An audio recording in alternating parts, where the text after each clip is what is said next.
Jornada da Alma, encontro 9. Hoje eu quero propor para vocês da gente estudar sobre 5 mulheres comuns, mulheres normais como nós, mas que mudaram a história. E nós vamos tirar lições que a história delas, a atitude delas pode nos ensinar nessa noite. E essas 5 mulheres, nós as conhecemos, porque elas estão na Bíblia. Então, eu queria começar a abrir a história delas, que está no livro de Êxodo.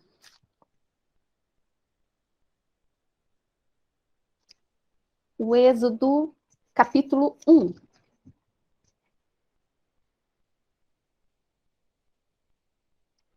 Aqui nós vemos o Israel, ele se multiplicando na terra do Egito. E ali ele se torna escravo.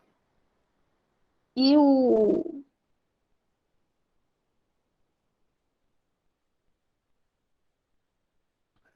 faraó, ele está muito indignado com o povo de Israel, com medo, porque eles estão cada dia mais se multiplicando. Então, ele planeja acabar e diminuir o povo de Israel dentro da terra dele. Aí começa a história dessas mulheres, começa no versículo 15 do capítulo 1. O rei do Egito ordenou as parteiras hebreias, das quais uma se chamava Sifrá e outra Puá, dizendo: quando vocês servirem de parteiras às hebreias, vejam bem, se for filho, homem, matai-o, mas se for filha, mulher, que viva. As parteiras, porém, temeram a Deus e não fizeram como lhes ordenara o rei do Egito. Antes, deixaram viver os meninos. Então, o rei do Egito chamou as parteiras e lhes disse: por que vocês fizeram isso e deixaram os meninos viver? Elas responderam: é que as mulheres hebreias não são como as egípcias. Elas são vigorosas. E antes que a gente chega, já deram à luz a seus filhos. E Deus fez bem a essas parteiras. E o povo aumentou e se tornou muito forte. E porque as parteiras temeram a Deus, ele lhes constituiu família. Então ordenou o faraó a todo o seu povo, dizendo: a todos os filhos que nascerem aos hebreus, lançareis no Nilo, mas a todas as filhas deixareis viver. Foi-se um homem da casa de Levi, casou com uma descendente de Levi, e a mulher concebeu e deu à luz um filho. E vendo que era formoso, escondeu-o por 3 meses. Não podendo, porém, escondê-lo por mais tempo, tomou um cesto de junco, calafetou com betume e piche, e pondo nele o menino, largou-o no carriçal à beira do rio. A irmã do menino ficou de longe, para observar o que lhe havia de suceder. Desceu a filha de Faraó para se banhar no rio, e as suas donzelas passeavam pela beira do rio. Vendo ela o cesto no carriçal, enviou sua criada e tomou. Abrindo-o, viu a criança, e eis que o menino chorava. Teve compaixão dele e disse: este menino é dos hebreus. Então disse sua irmã, a filha de Faraó: queres que eu vá chamar uma das hebreias que sirva de ama e te crie a criança? Respondeu-lhe a filha de Faraó: vai. Saiu, pois, a moça e chamou a mãe do menino. Então lhe disse a filha de Faraó: leve este menino e cria-mo, pagar-te-ei o teu salário. A mulher tomou o menino e o criou. Sendo o menino já grande, ela o trouxe à filha de Faraó, da qual passou ele a ser filho, e esta lhe chamou Moisés, e disse: porque das águas o tirei. Então a gente está vendo aqui a história de Moisés, o libertador de Israel, o maior líder que Israel já viu na história, na sua história como nação. E nós vemos que a nação, ela estava em risco de extinção. Ela estava com um problema muito grande. E Faraó não queria que os homens sobrevivessem. Por que os homens? Provavelmente ele queria que as mulheres, como eram em maior número, se deitassem com egípcios e fizessem a miscigenação da raça, ou seja, deixaria de existir a identidade israelita. Então, na verdade, o que estava em risco? A própria identidade da nação, a descendência da nação, a cultura da nação, os costumes. E a necessidade agora desta nação era preservar a sua própria identidade. Só que nós temos um desafio, não existe uma liderança. E eles são escravos. E tinha um problema, gente. Identidade, na verdade, eles criaram com Moisés, com as leis depois de Êxodo. Lembra? Deus fez eles escreverem, ou melhor, Deus escreveu os 10 mandamentos, as tábuas da lei, e fez Levíticos, você vê, desde Êxodo, Levíticos, Número e Deuteronômio são os livros da lei. São os livros lá que escrevem a identidade do povo, como o povo deveria se portar. Até então, não existia uma identidade exatamente. Existia o quê? Existia a promessa e existiam os patriarcas, que deixaram a sua história, que é quem são os patriarcas? Abraão, Isaac e Jacó, que deixou o legado para José, que levou o povo para o Egito, porque lá ele era o grande governador. E aí o povo, ele se avoluma, cresce, se expande, cria aquela nação toda que Deus falou que ia fazer. Só que a única coisa que eles têm são promessas. A identidade, na verdade, identidade mesmo, como tem que ser, e eu estou ensinando vocês a vocês planejarem essa identidade, ela só foi escrita um pouco depois, com Moisés. Até então, a nação está em perigo. E aí chega o Chapulim Colorado, e agora, quem poderá nos defender? Aí entra essas 5 mulheres.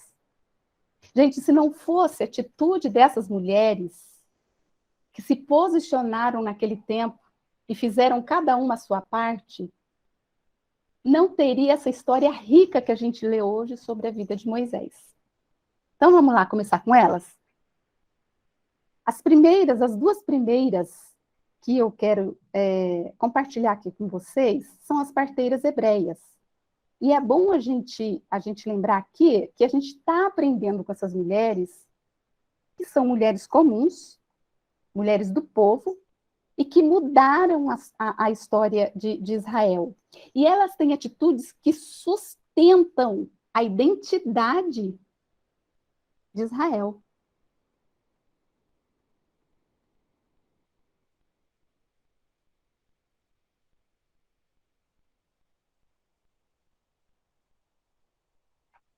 Vamos começar com as parteiras hebreias.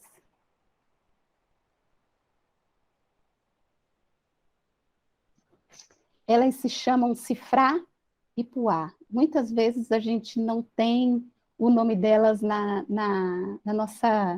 nosso conhecimento, na nossa mente, parece que elas passam meio batidas assim, né, na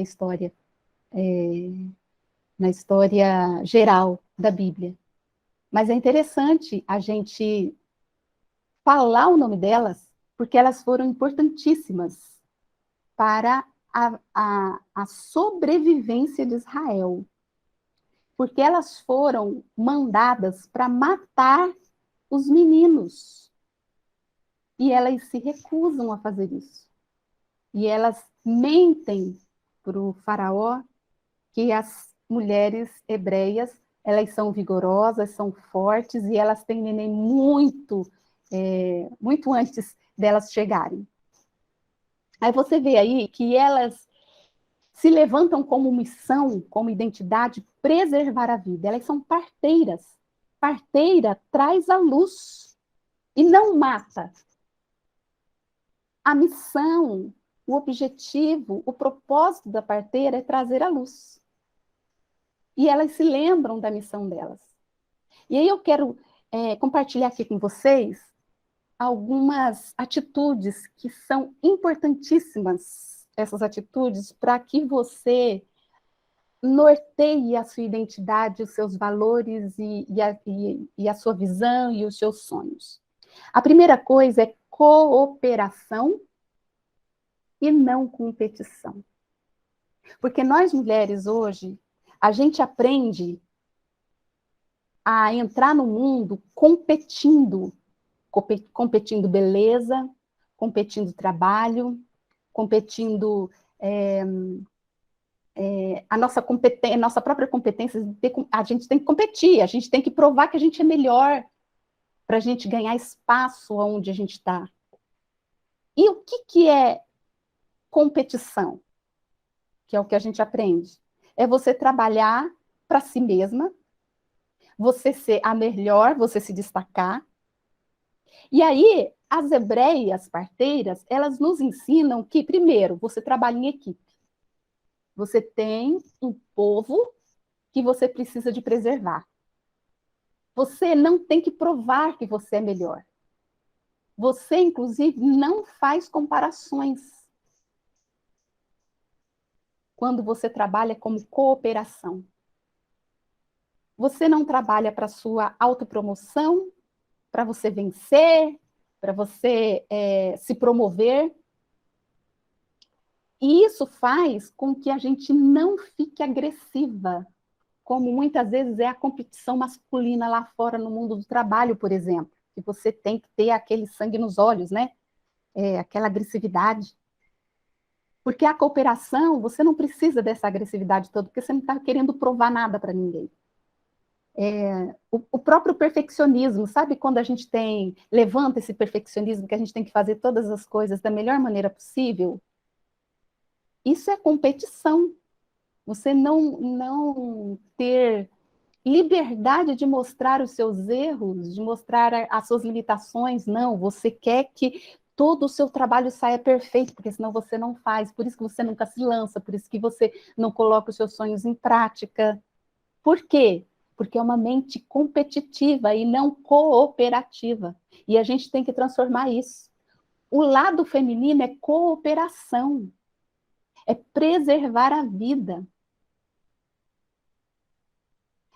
Eu lembrei, quando eu estava escrevendo isso, eu lembrei daquela música que eu não gosto muito desse tipo de letra, que são músicas, são hinos, tipo Sabor de Mel, em que você sempre fala assim, olha, tá vendo? Eu venci. É tipo você mostrando aos outros que Deus está te abençoando. E a gente não deve levantar essas expectativas de mostrar aos outros quem nós somos. Nós temos que trabalhar pela nossa própria identidade. E aí a gente precisa de aprender na cooperação, a gente precisa aprender a pedir ajuda, a aceitar ajuda, não querer fazer tudo sozinha. Ter uma palavra que eu acho muito interessante no mundo corporativo da cooperação, que é uma nova mentalidade de se ver o mundo do trabalho e o nosso mundo, é a interdependência. O que é a interdependência? É nem depender totalmente e nem independência total. É você ter a sua parcela de responsabilidade, mas você também precisa do outro para você ser alguém. Interdependência, cooperação. Nós temos a teoria das duas mãos, que é assim, em um momento da vida, o que é a teoria das duas mãos? Em um momento da vida, uma mão que está acima de você no conhecimento, acima de você na capacidade, vai estender a mão para você, e você segura e ele te levanta. Ao mesmo tempo que você está sendo levantada por essa mão, você estende a sua mão e está levantando uma outra pessoa que está abaixo de você. Isso é teoria das duas mãos. Isso é trabalhar em cooperação e não competição. A segunda coisa que eu aprendo aqui com Cifrar e Puar é a confiança, é confiar. A gente tem que confiar uns nos outros. E a gente pensa que a confiança é uma coisa que só pode você só pode exercer se a outra pessoa merecer. Ah, não, eu só posso confiar se for conquistada essa confiança. Mas no mundo da cooperação, você precisa primeiro confiar. Porque, na verdade, você não confia no outro porque o outro merece. Você confia no outro porque você precisa de confiar. Porque é um mundo de cooperação. E você depende do outro também. Então, você tem que aprender a se desprender do seu ego, da expectativa de que o outro venha responder a essa confiança. Não, você simplesmente confia. É o que eu aprendo com essas mulheres Cifrá e Puá. Por exemplo, elas mentiram para o rei, porque elas queriam preservar os meninos. E eu acho interessante. Por que que eles queriam matar os meninos e não as meninas? Se as mulheres que geram filhos, né? Não era mais lógico matar as mulheres? Mas Faraó, de alguma maneira, achava que homens seriam perigosos. A liderança naquela época era uma liderança patriarcal, uma liderança de homens, e ele tinha medo disso.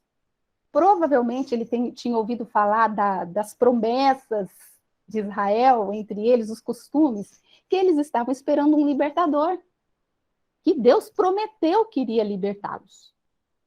E aí você vê agora duas parteiras, Cifrá e Puá, ao invés de competir com liderança masculina, preserva os homens.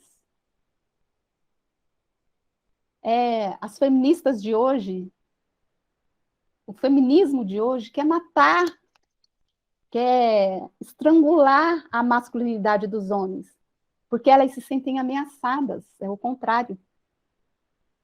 E nós, como mulheres e femininas, nós abraçamos também o homem, porque nós somos interdependentes, nós não somos ameaçadas por eles. Como Cifrá e Puá nos ensina.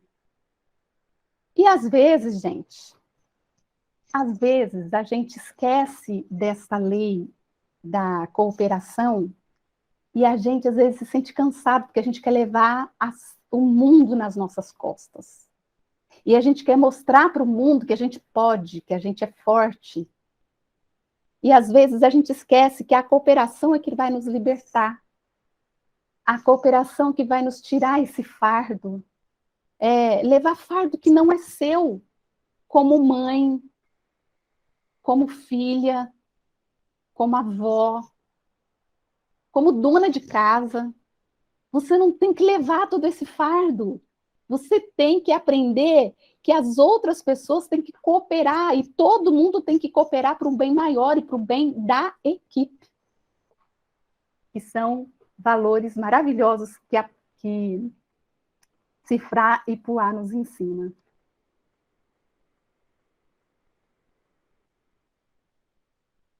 E compartilhar. Você vê que Cifrá e Puá, elas compartilham dessa preservação da identidade. E compartilhar significa você falar para os outros que eles estão seguros. Você compartilhar daquilo que você está aprendendo e daquilo que você é. Essas mulheres eram parteiras. Essas mulheres preservavam a vida e não matavam. E o que elas estão compartilhando é um pedaço do ser delas e da missão delas. E não aquilo que mandaram elas fazer. Elas foram fiéis e honraram o seu próprio chamado. Nós aprendemos isso com elas. Duas mulheres nós aprendemos que mudaram a história. A outra é a própria Joquebede, a mãe do menino Moisés. Essa mulher, ela tem coragem para fazer o que tem que fazer. Olha só, ela vê aquele menino lindo, a Bíblia diz que ela encontra beleza naquele menino. E aí o que ela faz? Ela esconde essa criança por 3 meses. E a gente sabe como é difícil esconder um bebê recém-nascido, bebezinho, berra, grita.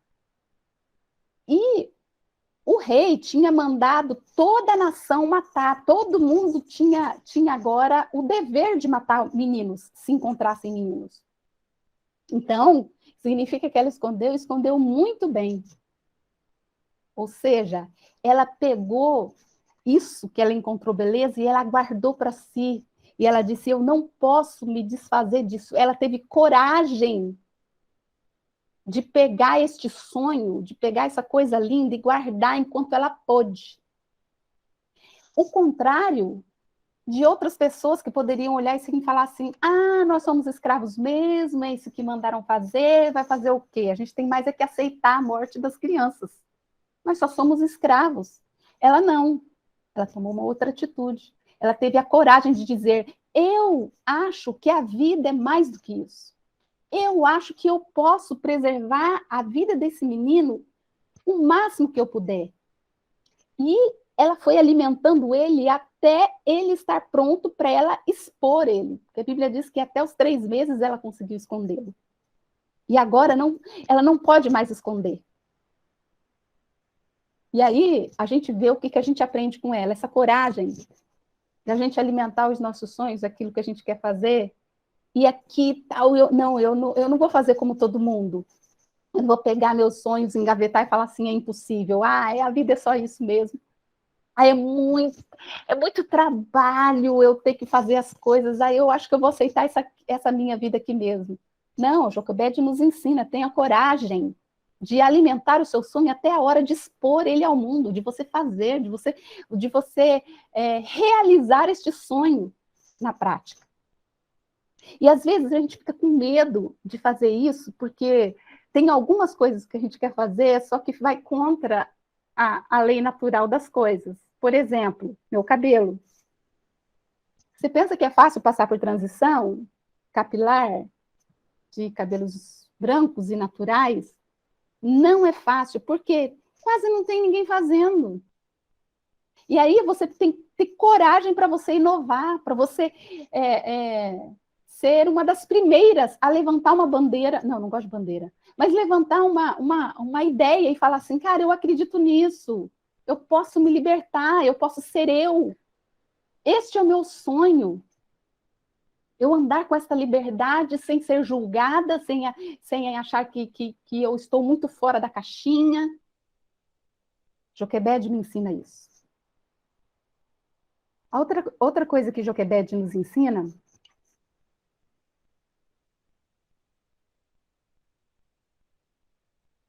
é persistência. Ela diz assim, ela pega esse menino, consegue esconder ele por 3 meses, só que ela ainda é persistente. Ela quer preservar ele por mais um dia. Então, o que ela faz? Tem que jogar ele no rio? É isso que tem que fazer? Então, tá bom. Vou colocar ele no rio, porque eu não tenho outra opção. Mas, do meu jeito. Aí ela faz um cestinho, todo protegidinho, coloca o menino lá e coloca o menino nas águas. Ela, na verdade, gente, ela não sabia os planos de Deus. Essa história aqui não nos conta que Deus revelou para ela que ele seria o libertador de Israel. Não é como a mãe de Sansão, por exemplo, a esposa de Manoá, que um anjo veio e falou para ela: olha, você está grávida de um menino e ele vai ser nazireu e você não pode colocar nenhuma tesoura nos cabelos dele, ele precisa de ser consagrado ao Senhor, porque ele vai ser o libertador de Israel. O anjo avisou a mulher. O anjo avisou também, em alguns casos, Maria de José. O anjo chegou para ela e falou assim: Maria, bem-aventurada você. Então, o Espírito Santo descerá sobre você e você dará à luz um filho. Ele se chamará Jesus, ele libertará o povo, ele é o Filho de Deus e tal, e tudo mais. Essas mulheres sabiam A Joquebede não sabia. Aí a gente aprende isso com ela. A persistência nos indica que se você persistir naquilo que você acha que é importante para você, você pode ver muito mover de Deus. E o contrário também é verdade. Se você paralisar ou se você desistir dos seus sonhos, você nunca saberá o que Deus pode fazer através de você. Você pode ser um instrumento de Deus para fazer com que o plano dele seja manifesto aqui nessa terra. Através da sua persistência, através da sua atitude. A terceira coisa que a Joquebede nos ensina é esperança. Ela pegou esta criança e lançou nas águas. E colocou nas águas. Mas ela não colocou nas águas para ele morrer, como o rei tinha ordenado. Ela colocou para ele viver. Ela colocou ele nas águas com esperança. Ela tinha pensamentos positivos, ela tinha otimismo do que iria acontecer. Ela simplesmente não colocou e falou, agora meu filho vai morrer. Não, ela tinha esperança, tanto é que ela colocou a filha dela lá para olhar. Eu lembrei também daquele versículo de Eclesiastes que eu já falei aqui, lance o teu pão sobre as águas, depois de muitos dias você o achará, que é a questão de você lançar os seus sonhos, fazer ele se movimentar na vida.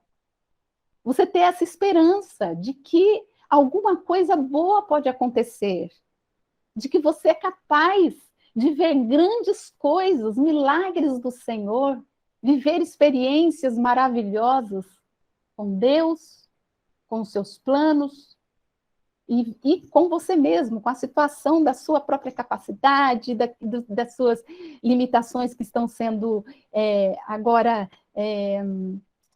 trabalhadas, a sua própria humanidade. Essa é a esperança. Aprendemos, então, com a Joquebede, essas três coisas. Agora, vamos para frente? Nós aprendemos com Sifrá e Puá, duas mulheres. Nós aprendemos com a terceira, Joquebede. E agora, a quarta, que é a filha de Faraó. Acho interessante que a filha de Faraó, ela chegou tarde. Ela começou tarde. Porque ela começa a amar uma criança que outra pessoa teve.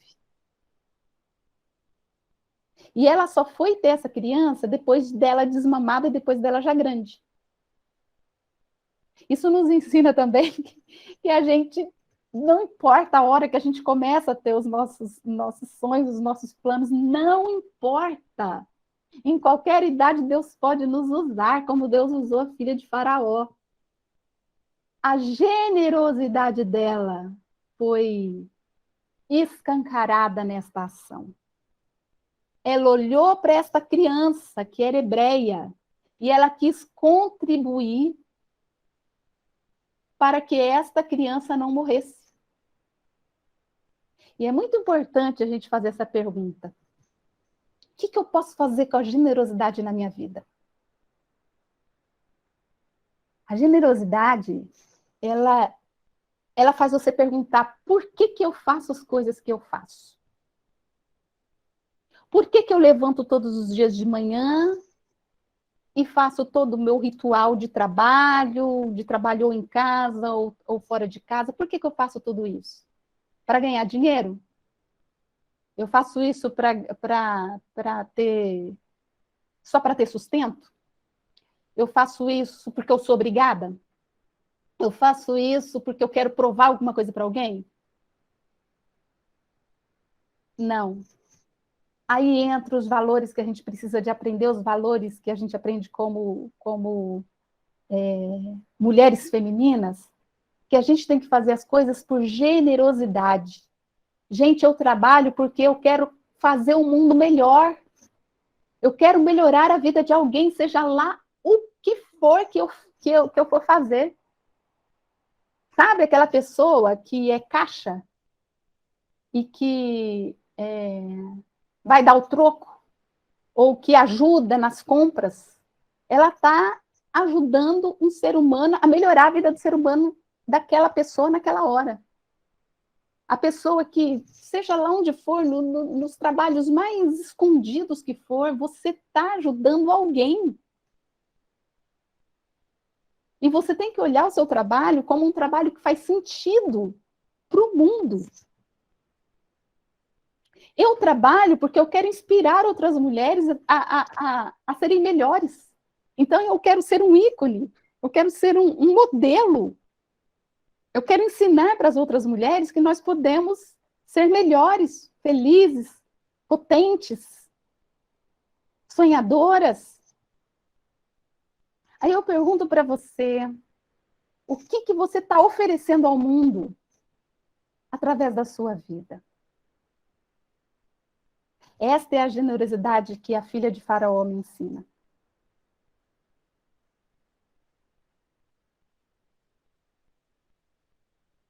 Ela me ensina também sobre a humanidade, que eu chamaria de humanização. Humanização é você dar dignidade a alguém.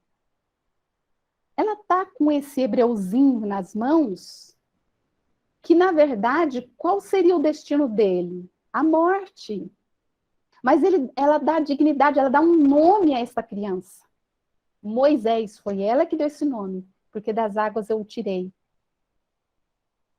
Ela foi humana nessa hora. Ela teve um instinto materno nessa hora.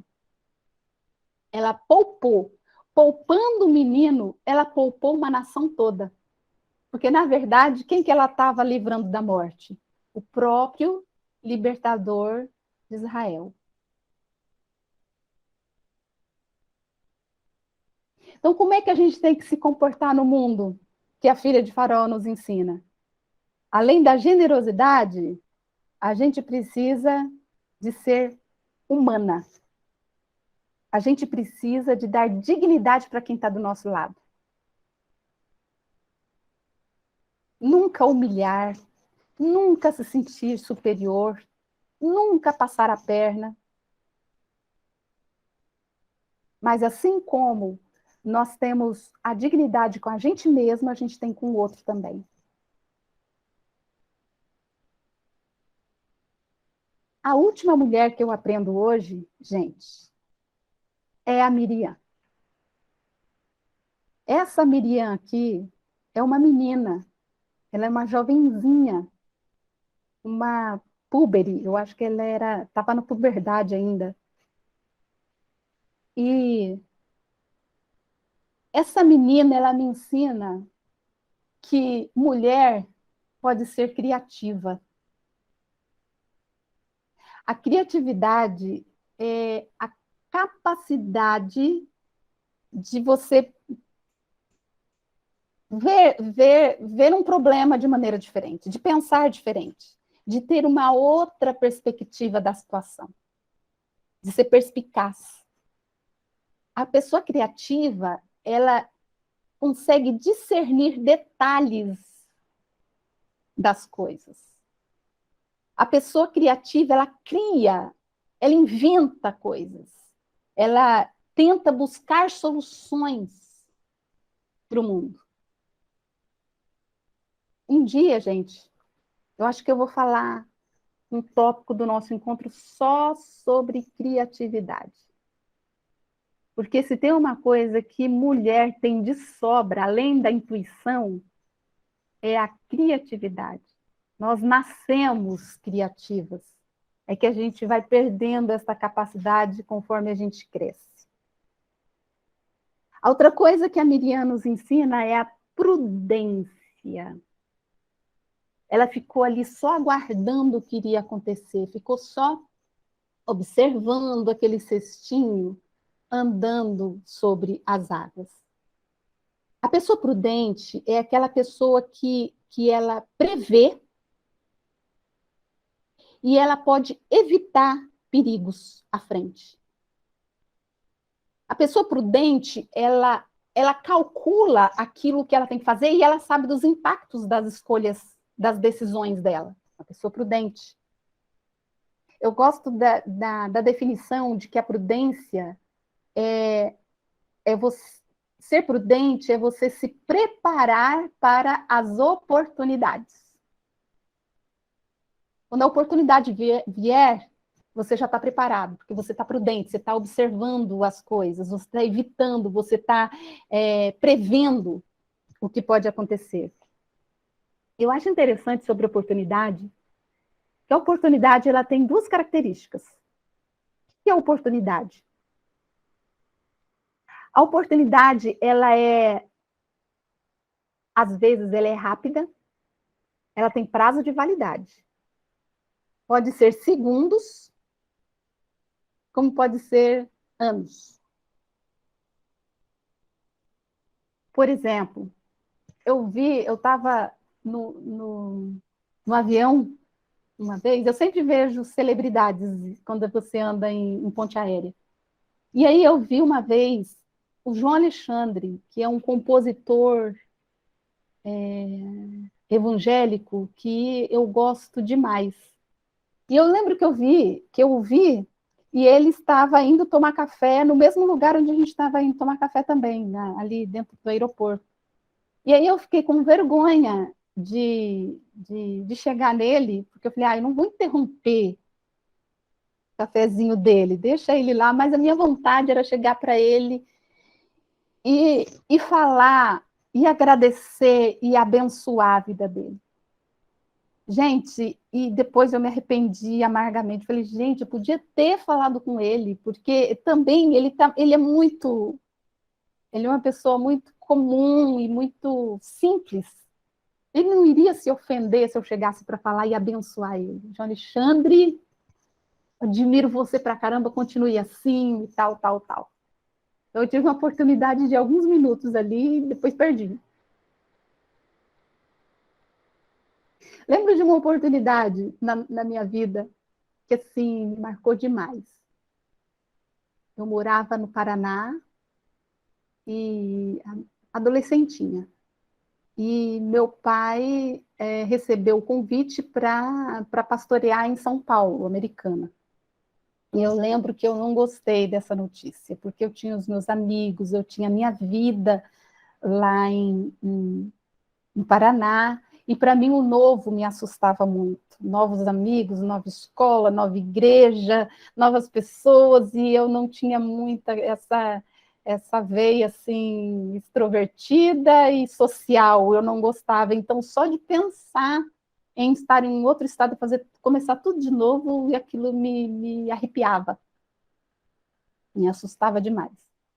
Eu me lembro que eu falei para o meu pai assim, pai, eu só vou se o senhor me levar na igreja do Voz da Verdade. Não sei se vocês conhecem o Voz da Verdade, era um grupo musical que eu tinha, na época, eu tinha o quê? Uns 8 LPs deles. E eu gostava muito deste grupo musical. E eles eram de São Paulo. E meu pai me prometeu, meu pai falou, não, Vânia, vou levar você lá em Santo André, lá na igreja do Voz da Verdade. Aí eu lembro que, assim, eu fiquei toda entusiasmada, porque foi a minha motivação, foi que eu me agarrei para eu assentir em me mudar de terra boa lá do Paraná, porque meu pai era assim, meu pai trabalhava sempre com a família, para o meu pai era um ministério dele. Então, se a família tivesse insatisfeita, não estava legal. Então, eu sempre tive essa responsabilidade para mim também. Eu levei isso, porque ele me ensinou isso. Então, eu encontrei um motivo para eu ficar alegre de estar obedecendo a um chamado de Deus, que Deus tinha chamado meu pai para ir para São Paulo. Aí fomos. Aí, depois de uns 2 anos, nós fomos para o Voz da Verdade, para a Igreja do Voz da Verdade. E por que que essa oportunidade me marcou demais? Porque eu e minhas irmãs, a gente cantava. E chegou lá, mexendo os pauzinhos lá, a gente foi com umas pessoas influentes, eles nos colocaram para cantar, para ter uma oportunidade no meio do culto. Eu tenho, inclusive, essas fotos. Eles tiraram, são fotos assim para mim, que eu guardo assim, com relíquia, né? Eu lá no púlpito do Voz da Verdade, com aquele grupo todo atrás de mim, sentado e ouvindo a gente cantando. A gente cantou uma música de Jimmy Swaggart. Para mim, eu sei que eu não vou ter uma outra oportunidade dessa, mas essa oportunidade chegou e a gente aproveitou. A pessoa prudente, como nos ensina Miriam, consegue perceber essas oportunidades e alcançá-las nessas horas. A outra característica das oportunidades é que nem sempre elas são visíveis. Elas, na verdade, elas estão camufladas. E o pior é que as crenças nos cegam. A gente não consegue enxergar as oportunidades na vida quando a gente tem crenças limitantes dentro de nós. A gente não consegue ver que aquilo ali é um mover de Deus para a gente fazer alguma coisa. Ou também essas oportunidades, elas são visíveis e as nossas crenças saudáveis, as nossas crenças fortalecedoras, elas nos dão esta visão, elas nos fazem enxergar oportunidades onde a gente pode criar e onde a gente pode aproveitar para realizar alguma coisa. Miriam também nos ensina a sabedoria. Como ela foi sábia em chamar a mãe dela para ser a própria ama e amamentar o filho e cuidar do filho até ele ficar preparado para ser a filha de Faraó, para ser o filho da filha de Faraó. Aí você vê que a Bíblia nos diz que a mulher sábia, ela constrói a sua casa. A mulher sábia, ela consegue fazer com que as situações sejam favoráveis para que as coisas aconteçam da melhor maneira possível para o reino de Deus se expandir e você ser uma pessoa, quando você é sábia, você é uma pessoa que você sempre vai contribuir para melhorar a vida daqueles que estão perto de você. Você vai criar oportunidades, você vai ser prudente, você vai ser criativa, você vai ter muitas ideias, você vai ser frutífera quando você é sábia, porque você consegue construir estas coisas. Você consegue ser uma pessoa que é como um baluarte, como uma pessoa que sustenta um ambiente, que sustenta a vida de outras pessoas através da sua própria sabedoria. Gente, essas 5 mulheres que eu quis trazer aqui para vocês são mulheres que não têm grandes lideranças em Israel, elas não têm proeminência. Elas estão aqui escondidinhas nessa história aqui. Mas foi por causa delas que o libertador de Israel, Moisés, o grande líder, ele foi aquele que ele deveria ser. Por causa delas, ele cresceu no palácio. E a Bíblia diz que ele tinha autoridade nas palavras e tinha autoridade nas ações. Porque ele foi ensinado em toda a ciência do Egito, porque o Egito era uma potência naquela época. E ele foi um menino que ele aprendeu de tudo. E o interessante é que os primeiros anos de vida dele foi com a mãe. Ou seja, ele aprendeu nos primeiros anos a palavra de Deus, a ser um israelita, a conhecer esse Deus, a conhecer as promessas de Deus, a temer a este Deus. Só que durante muitos anos também ele foi preparado para ele liderar uma nação toda, numa grande potência que era o Egito. E ele ter gabarito, e ele ter autoridade, e ele ter conhecimento o suficiente para ele liderar toda uma nação de milhares e milhares e milhares de pessoas. Por causa dessas mulheres. Essas mulheres, elas se levantaram, se posicionaram com atitudes, com essas atitudes que nós aprendemos aqui. São atitudes de cooperação, de confiança, de coragem, de persistência, de esperança, de generosidade, de humanização, de criatividade, de prudência e de sabedoria. É assim, gente, que a nossa identidade deve ser construída. É assim que a nossa missão ela deve estar respaldada. E os nossos valores devem ser construídos. Lembra, semana passada, que eu ia falar sobre valores? Esses são os valores que você não pode abrir mão deles. Mesmo que o mundo queira te enfiar goela abaixo outra coisa. Isso aqui são princípios para a vida.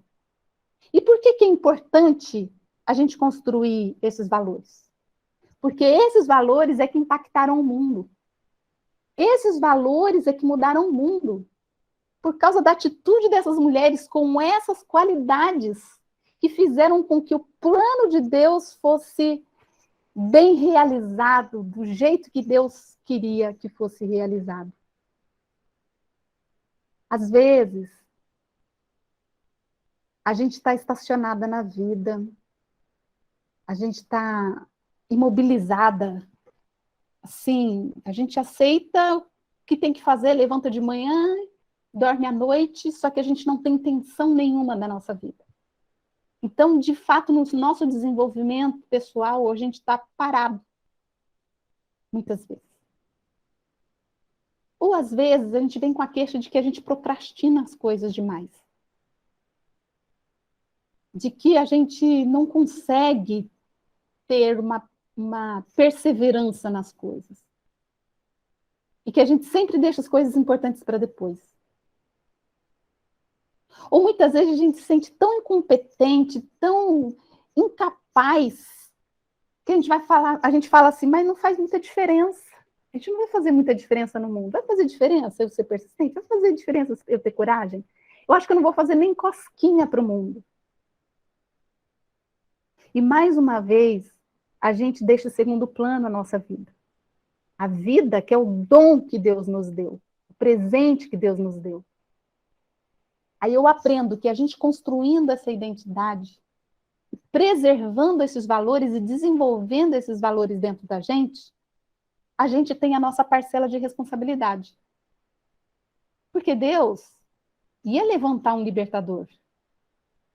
Só que Deus não desceu lá do céu para fazer esse libertador ser preservado. Deus precisou da ação de cada uma dessas 5 mulheres. Deus precisou de 2 parteiras de deixar o Joquebede ter o filho.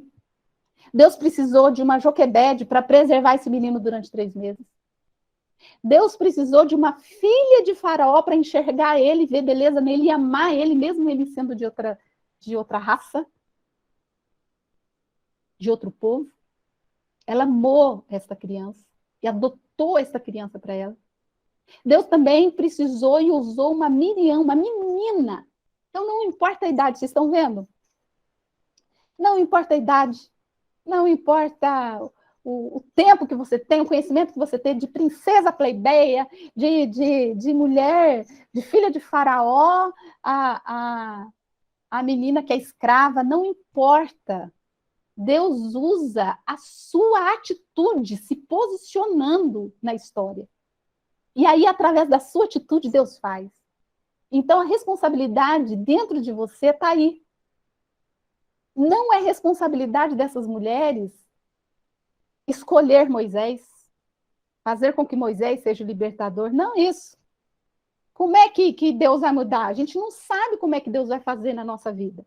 Mas a nossa responsabilidade, que essas 5 mulheres comuns que mudaram a história nos ensinam, e que faz eu desenvolver a coluna da minha identidade, é que eu devo sonhar, eu devo me esforçar, eu devo me lançar, eu devo conquistar uma atitude em que eu possa contribuir para o reino de Deus.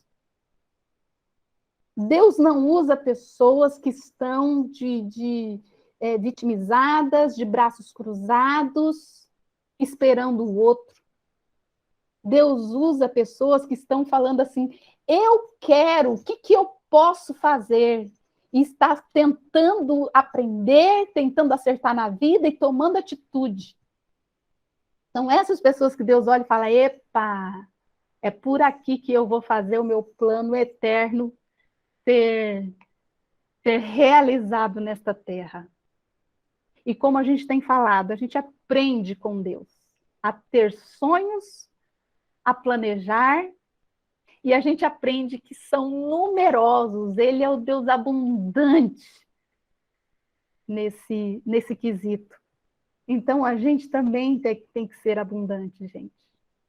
A gente tem que aprender a se lançar, como o Joquebede lançou o seu sonho, no seu filho, através de um rio Nilo, que era para tragar. Dá medo, não dá? Você sonhar e falar para os outros que você está sonhando, das pessoas falarem assim, tá doida?